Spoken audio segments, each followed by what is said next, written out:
Hello friends, welcome back to my YouTube channel. I am Sudhir Vasnik, NES and Junior College, Patpanade, Guhagar, Ratnagiri. Today friends, in this video we are going to learn how to change direct speech into indirect speech of the sentences, exclamatory and imperative. In the last video we have learned assertive sentences, it changes into indirect speech. So friends, today here we should begin with exclamatory sentence. मित्रांनो, आजच्या व्हिडिओमध्ये आपल्याला exclamatory सेंटेन्सचं आणि imperative सेंटेन्सचं indirect स्पीचमध्ये कशा पद्धतीने बदल करतात हे आपल्याला शिकायचं आहे मित्रांनो. तर सुरुवातीला आपण एक्सक्लेमेटरी सेंटेन्सचं बदल आपल्याला शिकायचं आहे. म्हणजे दिलेलं रिपोर्टेड स्पीच जेव्हा एक्सक्लेमेटरी सेंटेन्स असेल आणि त्याचं बदल जेव्हा आपण इनडायरेक्ट स्पीचमध्ये बदल करतोय तेव्हा ते आपल्याला कशा पद्धतीने बदलायचं हे आपल्याला मित्रांनो शिकायचं आहे. तर सुरुवातीला मित्रांनो मी इथे काय केलेलं आहे की रिपोर्टिंग वर्ब, म्हणजे एखादं वाक्य म्हटल्यानंतर जेव्हा दिलेलं वाक्य हे डायरेक्ट स्पीचमध्ये असेल आणि त्याचं जेव्हा आपण इनडायरेक्ट स्पीचमध्ये बदल करतोय तेव्हा सुरुवातीला मी तुम्हाला सांगितलेलं आहे की रिपोर्टिंग वर्ब्समध्ये बदल लक्षात घ्यायचे आहेत.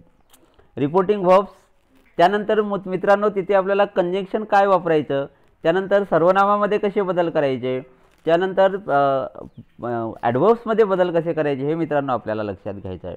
तर सुरुवातीला इथं लक्षात घ्यायचं आहे की एक्सक्लेमेटरी सेंटेन्स, एक्सक्लेमेटरी सेंटेन्सचा एक स्ट्रक्चर कसा असतो ते तुम्हाला सर्वांना माहीत आहे मित्रांनो. तर जेव्हा आपण एक्सक्लेमेटरी सेंटेन्सचं इनडायरेक्ट स्पीचमध्ये बदल करतोय तेव्हा दिलेल्या वाक्याचं, म्हणजे जे डबल इन्व्हर्टेडमध्ये वाक्य असेल त्याला आपण रिपोर्टेड स्पीच म्हणतो, ते तुम्हाला असर्टिव्हमध्ये बदलायचं आहे आणि त्यानंतर त्याच्या टेन्समध्ये आणि सर्वनामामध्ये आणि ॲडवर्ब्समध्ये बदल आपल्याला मित्रांनो करायचे आहे. तर सुरुवातीला मी इथं फक्त तुम्हाला एक सुरुवातीला सूचना दिलेल्या आहेत की रिपोर्टिंग वर्ब आपण कोणतं वापरायचं. एक तुम्ही डोक्यामध्ये लक्षात ठेवायचं मित्रांनो की जेव्हा एक्सक्लेमेटरी सेंटेन्स असते तेव्हा एक्सलेम्ड किंवा एक्सलेम्स किंवा एक्सलेम असे आपण काय वापरतो, रिपोर्टिंग वर्ब वापरतो. मग दिलेल्या वाक्यामध्ये एखाद्या वेळेस सेड टू असेल, सेड असेल किंवा टोल्ड असेल तेव्हा तुम्ही एक्सलेम्ड लिहा, हे लक्षात घ्या. कारण हे दिलेलं जे रिपोर्टिंग वर्ब आहे ते पास्ट टेन्समध्ये आहे, त्याच्यामुळे एक्सलेम्ड जे आहे हे सुद्धा आपल्याला पास्ट टेन्समध्येच लिहावं लागेल आणि नंतर आपल्याला त्याच्या काळामध्ये बदल करावा लागेल मित्रांनो. पण दिलेल्या वाक्यामध्ये जर रिपोर्टिंग वर्ब सेज असेल किंवा से असेल, जेव्हा सेज असेल तेव्हा एक्सलेम्स लिहा, म्हणजे इथं क्रियापदाला रिपोर्टिंग वर्बला एस प्रत्यय लागलेला आहे, म्हणजे एक्सलेमला सुद्धा तुम्ही एस प्रत्यय लावा लागेल. त्यानंतर जर दिलेल्या वाक्यामध्ये से असेल तर एक्सलेम लिहा आणि तेव्हा काळामध्ये बदल होत नाही मित्रांनो. असं थोडक्यामध्ये हे रिपोर्टिंग वर्बचं तुम्ही लक्षात ठेवा. त्यानंतर मित्रांनो मी इथं कंजंक्शन दिलेलं आहे, म्हणजे जेव्हा आपण कॉमा डबल इन्व्हर्टेड कॉमा कमी करतोय तेव्हा आपल्याला कंजंक्शन लिहायचं आहे मित्रांनो. मग इथं कोणतं कंजंक्शन लिहिणार, दॅट लिहिणार, हे लक्षात घ्या. कारण एक्सक्लेमेटरी सेंटेन्स हे आपल्याला असर्टिव्हमध्ये बदलायचं आहे. म्हणजे सुरुवातीला करता असेल मित्रांनो, करता म्हणजे काय असेल की प्रोनाऊन असेल किंवा एखादं कॉमन नाऊन असेल किंवा प्रॉपर नाऊन असेल तेव्हा तिथे आपल्याला दॅट हे कंजंक्शन वापरायचं आहे मित्रांनो. जसं की आपण असर्टिव्ह सेंटेन्सचं इनडायरेक्ट स्पीचमध्ये बदल केलो आहे आणि त्या ठिकाणी सुद्धा दॅट हे आपण कंजंक्शन वापरलो. म्हणजे इथं तुम्ही लक्षात ठेवा की एक्सक्लेमेटरी सेंटेन्स आणि असर्टिव्ह सेंटेन्स या दोन वाक्यामध्ये दॅट हे कंजंक्शन वापरतात. पुन्हा एका वाक्यामध्ये म्हणजे इम्पेरेटिव्ह सेंटेन्समध्ये सुद्धा दॅट कंजंक्शन मित्रांनो वापरतात, पण जेव्हा वाक्याची सुरुवात लेटनी किंवा लेट्सनी होत असेल, हे लक्षात घ्या, जेव्हा वाक्याची सुरुवात लेट्सने किंवा लेटने होत असेल तेव्हा इम्पेरेटिव्ह सेंटेन्समध्ये सुद्धा दॅट वापरतात. म्हणजे मी हे तुम्हाला शिकवणार आहे पण आता इथेच सांगतोय मित्रांनो. त्यानंतर इथं मी काय केलेलं आहे मित्रांनो की सुरुवातीला तुम्हाला दिलेले वाक्य जे आहेत, दिलेले वाक्य तुम्हाला कशामध्ये बदलता यायला पाहिजे मित्रांनो. जर दिलेलं वाक्य एक्सक्लेमेटरी सेंटेन्समध्ये असेल तर त्याचा बदल तुम्हाला कशामध्ये करता यायला पाहिजे, असर्टिव्ह सेंटेन्समध्ये मित्रांनो तुम्हाला बदल करता यायला पाहिजे. तर मी इथं काय केले की सुरुवातीला मी वाक्य दिलेले आहेत आणि त्या वाक्याचं आपल्याला काय केलेलं आहे इथं असर्टिव्हमध्ये बदलले आहेत. बघा की what a huge building it is, वाक्य हे कोणता एक्सक्लेमेटरी आहे आणि या वाक्याचं तुम्हाला सुरुवातीला असर्टिव्हमध्ये बदल करता यायला पाहिजे. मग असर्टिव्हचं स्ट्रक्चर मित्रांनो तुम्हाला माहीत आहे की सुरुवाती आता इथं बघा की व्हॉट दिलेलं आहे. मग तुम्ही एक गोष्ट लक्षात ठेवा की एक्सक्लेमेटरी सेंटेन्समध्ये वाक्याची सुरुवात हे हाऊने तरी होत असेल किंवा व्हॉट अने होत असेल किंवा व्हॉट ॲनने होत असेल आणि शेवटी एक्सक्लेमेशन मार्क असेल. पण तुम्हाला असर्टिव्ह सेंटेन्सची सुरुवात कशाने होते मित्रांनो, सब्जेक्टने होते. मग या वाक्यामध्ये तुम्हाला सब्जेक्ट त्याच्यानंतर तुम्हाला हेल्पिंग वर्ब्स लक्षात यायला पाहिजे. इथं बघा सुरुवातीला आपण इट इज लिहिलो. It is a very huge building. म्हणजे व्हॉट ऐवजी किंवा हाऊ ऐवजी आपण काय वापरणार आहोत, व्हेरी वापरणार आहोत. लक्षात घ्या. म्हणजे it is a very huge building. बघा इट इज अ व्हेरी म्हणजेच आपण व्हॉट लिहिलोय, व्हॉटच्या ऐवजी व्हेरी लिहिलोय. अ व्हेरी ह्यूज बिल्डिंग असं तुम्ही लक्षात घ्या. त्यानंतरचं दुसरं वाक्य आहे मित्रांनो, how ugly you look.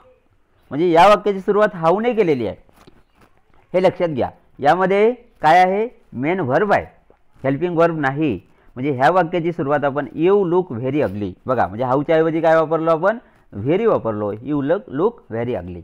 Next sentence मित्रांनो, हाऊ लकी आय एम.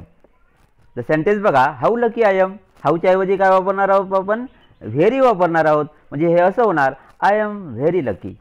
कसं होणार, आय एम व्हेरी लकी. म्हणजे बघा आय एम व्हेरी लकी. त्यानंतर फोर्थ सेंटेन्स आहे हाऊ डेंजर. आता हाऊ डेंजर इथं लिहिल्यानंतर इथं काय आहे, काय की इट इज आहे, तसं काही लिहिलेलं नाही. आणि जेव्हा मित्रांनो काही नसते तेव्हा तुम्ही इट इज लक्षात घ्यायचं. म्हणजे हाऊ डेंजर इट इज, मग इट इज व्हेरी डेंजर. बघा म्हणजे काय केलं आपण, हाऊच्या ऐवजी very, it is very danger. म्हणजे सुरुवातीला तुम्हाला दिलेले वाक्य जे आहेत एक्सक्लमेटरीचे ते असर्टिव्हमध्ये तुम्हाला बदलता आलं पाहिजे. नंतर रिपोर्टिंग व्हर्बनुसार त्याच्या काळामध्ये आपल्याला मित्रांनो बदल करायचे आहेत. रिपोर्टिंग व्हर्ब प्रेझेंट टेन्समध्ये असेल, V1 फॉर्ममध्ये असेल, तर त्याचं तुम्ही जेव्हा एक्सलेम्स किंवा एक्सलेम जेव्हा बदल करणार आहात तेव्हा काळामध्ये बदल करता येत नाही मित्रांनो.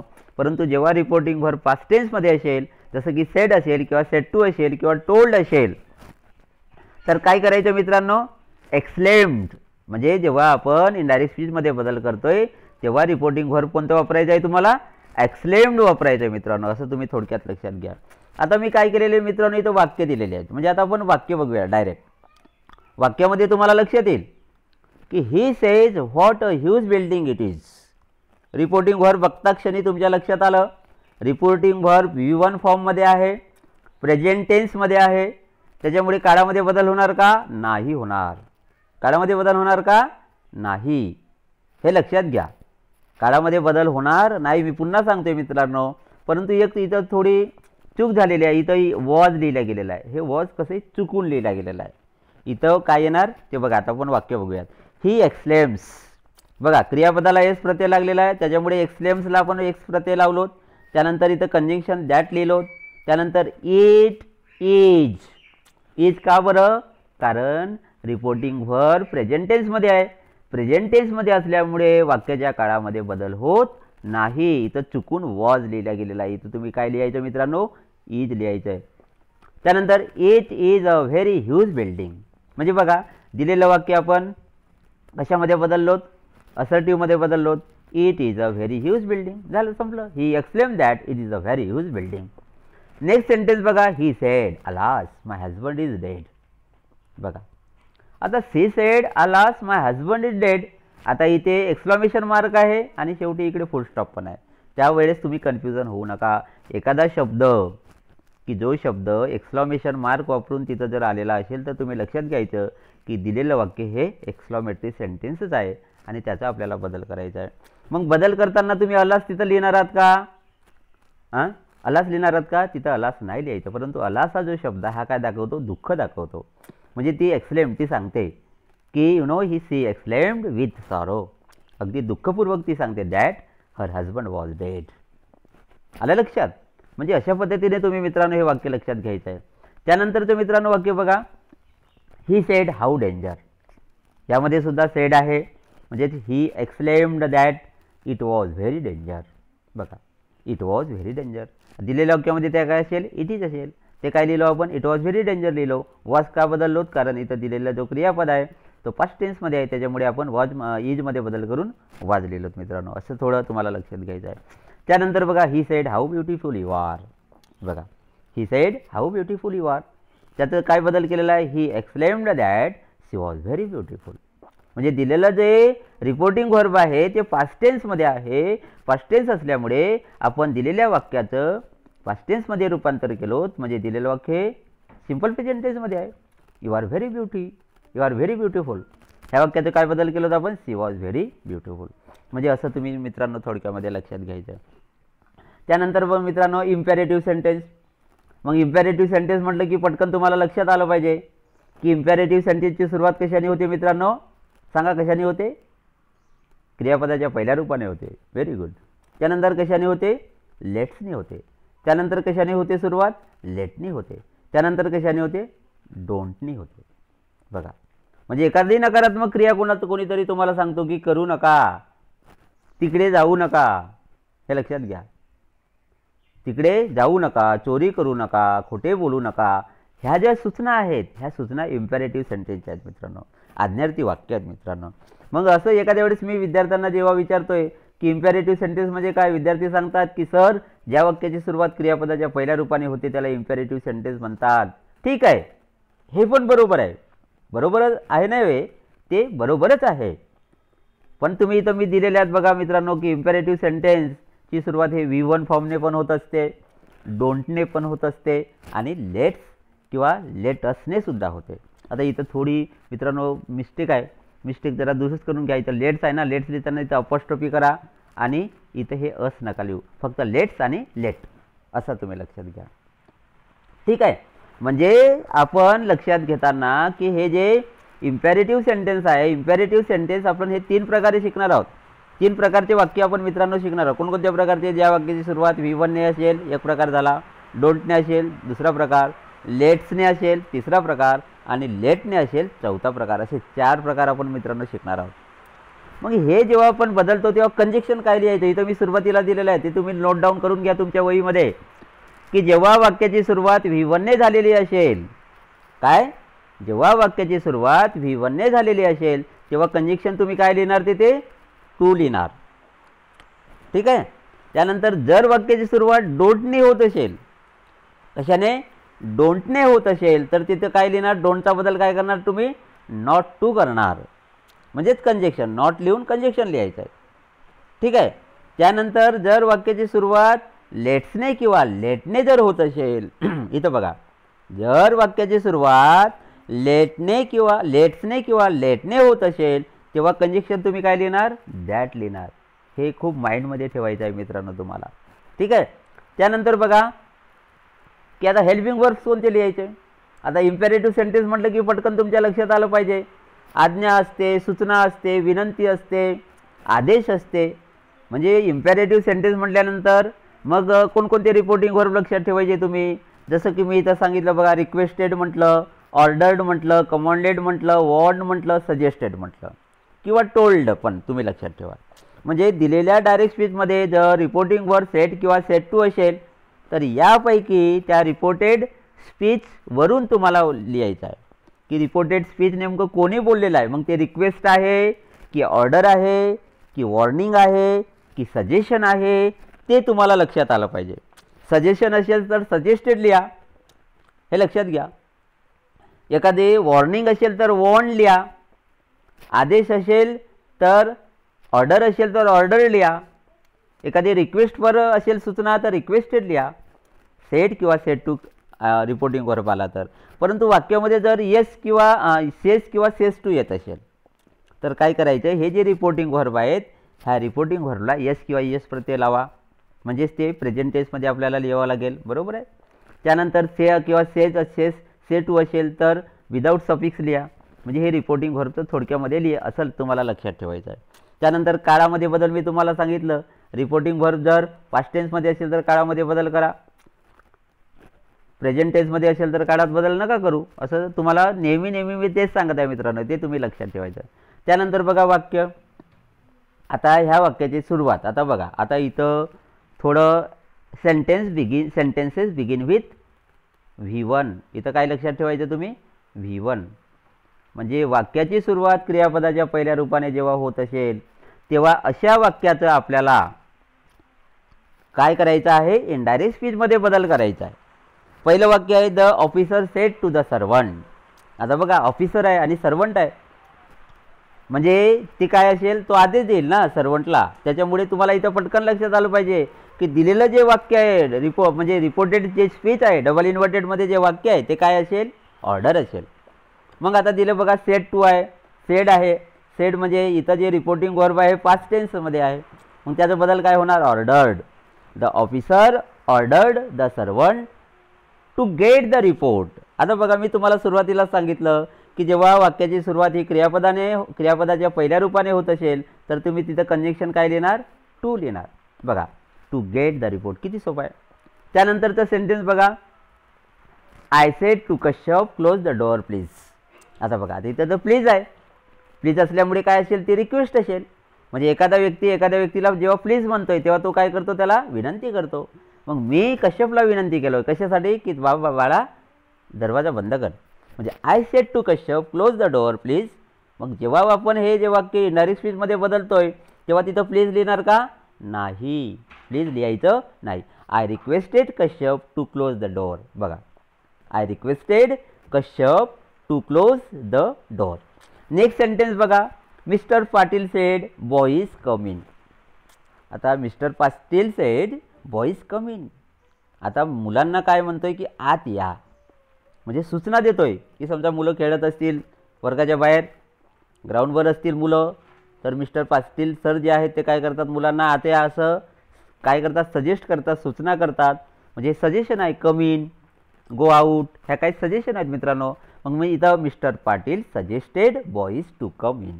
बघा Mr Patil suggested boys to come in full stop. त्यानंतरचं वाक्य आहे, said magistrate call the witness. आता मॅजिस्ट्रेट आहे, मॅजिस्ट्रेट म्हणजे तुम्हाला माहीत आहे कोण असतो, न्यायाधीश. न्यायाधीश काय म्हणतोय की विटनेसला बोलवा. मग तो काय करत असेल, ऑर्डर देत असेल. ऑर्डर ना, मॅजिस्ट्रेट ऑर्डर कोणाला, शिपायला देणार. Magistrate ordered to call the witness. बघा टू कॉल द विटनेस म्हणजे इम्पॅरेटिव्ह सेंटेन्समध्ये हा सर्वात सोपा प्रकार आहे मित्रांनो. इथं फक्त डोक्यामध्ये ठेवायचं आहे, क्रियापदाने सुरुवात असेल, कंजक्शन टू लिहा. आणि जे तुम्हाला मी रिपोर्टिंग व्हर्ब सांगितलं त्या रिपोर्टिंग व्हर्बमध्ये कसं बदल करायचं, रिपोर्टेड जे स्पीच असते ते नेमकं काय आहे, ते काय आपल्याला सूचित करतं, त्यावरून आपल्याला ऑर्डर लिहायचं की सजेस्टेड लिहायचं की ॲडवाईस लिहायचं हे तुम्हाला मित्रांनो लक्षात घ्यायचं आहे. त्यानंतरचं वाक्य बघा की वाक्याची सुरुवात कशाने झालेली, डोंटने झालेली आहे. कशाने झालेली आहे, डोंट. आता आपण म्हणतो डोंट वरी, सहज म्हणतो आपण एखाद्या आपल्या मित्राला डोंट वरी अबाउट दॅट, हे सेंटेन्स म्हणतो. म्हणजे तुम्ही पण हे लक्षात ठेवा. मग डोंट येत असेल तर कंजक्शन काय लिहिणार तुम्ही, नॉट टू. Very good. काय लिहिणार, नॉट टू. आता इथे एक वाक्य आहे बघा, I said to her don't worry about me. I said to her don't worry about me. आता हे जे वाक्य, हे वाक्य कोणी बोललेलं आहे, मी बोललेलं आहे. त्याच्यामुळे इथं आले ह्या मी जे आलेलं आहे, माझ्यासाठी मी शब्द इथं वापरलेला आहे मी, तर त्याच्यामध्ये बदल होणार का, नाही होणार. काळामध्ये बदल होईल, सर्वनामामध्ये इथे बदल होणार नाही. कसं होतं वाक्य बघा, आय आता इथे टोल्ड हर लिहा, ही सूचना आहे ना, टोल्ड लिहा. किंवा इथं सजेस्टेड लिहिलात तरी चालेल, पण इथं टोल्ड लिहा तुम्ही. I told her not to worry about me. म्हणजे मी तिला सांगितलो की तू माझी काळजी करू नको, हे लक्षात घ्या. त्यानंतरचं मित्रांनो वाक्य बघा, the father said sons don't quarrel. Father said sons don't quarrel. कोणाला म्हणतो, आपल्या मुलांना म्हणतोय. मग the father told his sons, हे लक्षात घ्या. The father told his sons. तुम्ही इथं सजेस्टेड सुद्धा मित्रांनो लिहू शकता, ॲडवाइस्ड सुद्धा लिहू शकता इथं. The father told his son not to quarrel. बघा काय केलं आपण, डोंटचा बदल नॉट टू केलो, लक्षात ठेवायचं. आणि क्रियापद लिहिलो, म्हणजे इथे इन्फिनिटिव्ह क्रियापद आलेलं आहे मित्रांनो, 2 + V1. म्हणजे असे हे दोन वाक्य, थोडे एक्झाम्पल तुम्ही इथं लक्षात ठेवायचं. त्यानंतरचं मी प्रकार दिलेला आहे की वाक्याची सुरुवात कशाने होणार, लेट्सने होणार किंवा लेट असने होणार. तरीसुद्धा हे वाक्य इम्पॅरेटिव्ह सेंटेन्सच आहे, हे तुम्ही लक्षात घ्यायचं आहे. परंतु या वाक्यामध्ये कंजक्शन हे आपल्याला काय लिहायचं आहे, दॅट लिहायचं आहे. काय लिहायचं आहे, दॅट. पहिलं वाक्य बघा, वाक्यावरून पटकन आपल्याला लक्षात आलं पाहिजे. The teacher said to students let's begin reading. आता मला सांगा, जेव्हा शिक्षक विद्यार्थ्यांना सांगतात तेव्हा ते काय असतं मित्रांनो, सूचना देतात, म्हणजे suggested. The teacher suggested students that. Conjunction काय लिहिणार आहोत आपण इथे, दॅट. आता लेट्स म्हणजेच काय, लेट अस. अस म्हणजे काय, आम्ही. त्याचा बदल काय करतो आपण, दे. They should. लेट्सचा बदल तुम्ही काय करायचं, दे शूड. लक्षात ठेवायचं, वाक्यामध्ये जर लेट्स येत असेल आणि अशा वाक्याचा जेव्हा आपण इनडायरेक्ट स्पीचमध्ये बदल करतोय तर त्याचा बदल काय होणार, they should, that they should. बघा म्हणजे आपण आता काय करूयात, वाचन करूयात, वाचनाला सुरुवात करूयात. म्हणजे बघा इथे सूचना लक्षात घ्या, आपण वाचनाला सुरुवात करूयात. इथं परवानगी नव्हे, ते ज्या वाक्यामध्ये लेट असते तिथं परवानगी द्या असं त्याचा अर्थ होतो. इथं आपणच सुरुवात करूया, लेट्स बिगिन रीडिंग. त्याच्यामुळे दे शूड रीडिंग इथं तुम्हाला लक्षात घ्यायचं आहे, दॅट दे शूड रीडिंग. म्हणजे वाक्यामध्ये लेट्स येत असेल तर तुम्ही दे शूड लक्षात घ्या मित्रांनो, दॅट दे शूड रीडिंग. दुसरं वाक्य बघा, they said let's go home. आपण घरी जाऊयात. परवानगी घेतलो का आपण, नाही, आपण सर्व जायचं आहे घरी. आता तू त्याला घरी जाऊ दे, हे वाक्य आपण नंतर बघणार आहोत.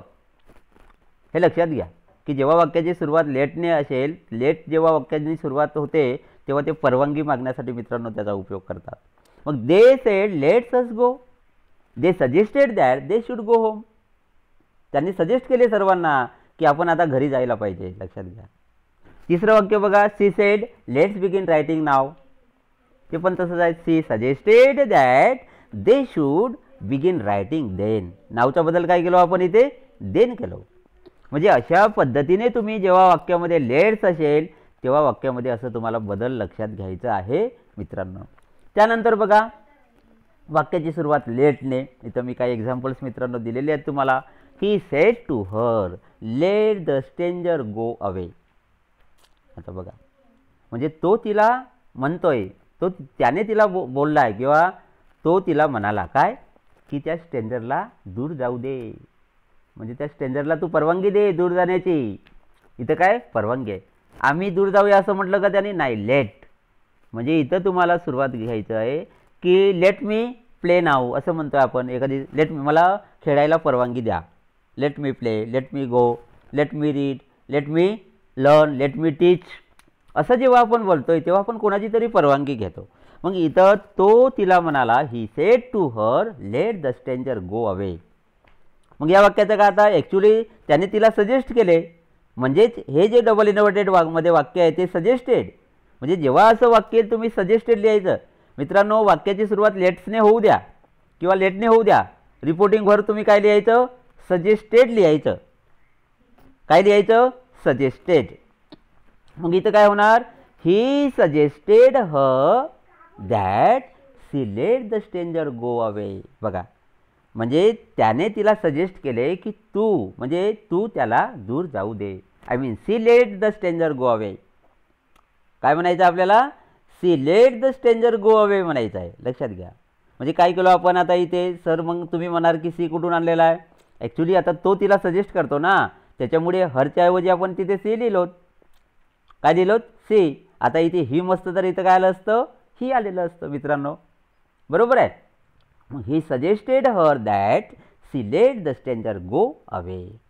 नेक्स्ट सेंटेन्स बघा, she said to her friend let me go home. आता सगळे मित्र आहेत एकत्रित, इकडे तिला उशीर होत असेल घरी जायला, तर ती म्हणते मला घरी जाण्याची परवानगी द्या. मग ती काय म्हणणार, she suggested friends that she let her go home. म्हणजे मित्रांनी तिला तिच्या म्हणजे आता ॲक्च्युली हर फ्रेंड म्हणजे सिंगल आहे इथं, लक्षात घ्या, सिंग्युलर आहे. तिची मैत्रीण असेल ती, तिच्या मैत्रिणीने तिला घरी जाण्याची परवानगी द्यावी असं इथं लक्षात घ्यायचं आहे तुम्हाला मित्रांनो अर्थ. She suggested friend that she let her go home. म्हणजे अशा पद्धतीने आपण एक्सक्लेमेटरी सेंटेन्स आणि इम्पेरेटिव्ह सेंटेन्स इनडायरेक्ट स्पीचमध्ये कशा पद्धतीने बदल करतात हे आपण खूप अगदी चांगल्या पद्धतीने, सोप्या पद्धतीने, I mean here today I taught you by using a very simple method how to change the given sentence, I mean imperative or exclamatory, into indirect speech. I hope you understood the given content. So student, we should stop here. Thank you very much. मित्रांनो, अशा प्रकारे आपण आजच्या व्हिडिओमध्ये direct स्पीचचं indirect स्पीचमध्ये म्हणजे दिलेले वाक्य imperative असेल किंवा एक्सक्लेमेटरी असेल ते कशा पद्धतीने बदलतात हे आपण शिकलोत. तुम्हाला निश्चितच माझं व्हिडिओ आवडलं असेल तर तुम्ही शेअर करा, सबस्क्राईब करा, त्याचप्रमाणे तुम्ही लाईक करा आणि कमेंट बॉक्समध्ये कमेंट लिहा. Thank you very much.